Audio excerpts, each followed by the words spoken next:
தீபாவளிக்கு எல்லாம் வந்து ஊருக்கு போயிட்டு எல்லாம் ரிட்டர்ன் ஆகிட்டு இருக்கிற சமயம் இது. நைட்டு ட்ராவல் பண்ணாதீங்க, சென்னைக்கு நைட்டில் ட்ராவல் பண்ணி வராதீங்க அப்படிங்கிற அந்த மாதிரியான அனௌன்ஸ்மெண்ட் எல்லாம் நிறைய சோசியல் மீடியாவில் எல்லாம் பரவ ஆரம்பிச்சிருக்குது. அந்த அளவுக்கு இரவில் தாக்கம், அந்த மழையோட தாக்கம், காற்றோட வேகம் அப்படிங்கிறது அதிகமாக இருக்கிறதுக்கு வாய்ப்பு இருக்கா? கண்டிப்பாக அந்த மாதிரி நமக்கு கிடையாது. ஸோ பாதைகளெல்லாம் ஒரு மிச்சாங் புயல் மாதிரி அந்த மாதிரி ஒரு பெரும் மழை, ஆறு பெங்கல் புயலில் வந்த மாதிரி அது மாதிரி பெரும் மழை வந்தோட தாக்கம் வந்து நம்ம இப்போ வரைக்கும் அது மாதிரி நம்ம ஒரு கணிப்பு இல்லை. ஸோ அதனால் அச்சப்படாமல் வரலாம். கண்டிப்பாக கனமழை இருக்கும். கனமழை இருந்தாலுமே நம்ம வரலாம்.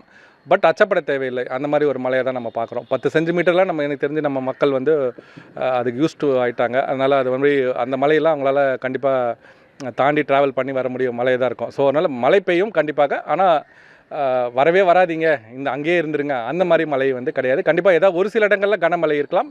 வைட் ஸ்ப்ரெட்டாக பெய்யும் போது தான் நமக்கு பிரச்சனை, நிறைய ரன் ஆஃப் எடுத்து வர மாதிரி. எல்லா இடங்கள்லையுமே ஒரு அதி கனமழை பெய்யும் போது தான் நமக்கு அந்த நீர் பெருக்கெடுத்து வரதெல்லாம் நம்ம பார்க்குறோம். ஸோ அந்த மாதிரி இருக்காது. கனமழை எல்லா இடத்துலையுமே இருக்கும். மக்கள் வந்து கண்டிப்பாக திரும்பி வரலாம். வரும்போது மழை இருக்கும் கண்டிப்பாக. ஆனால் அச்சப்பட தேவையில்லை.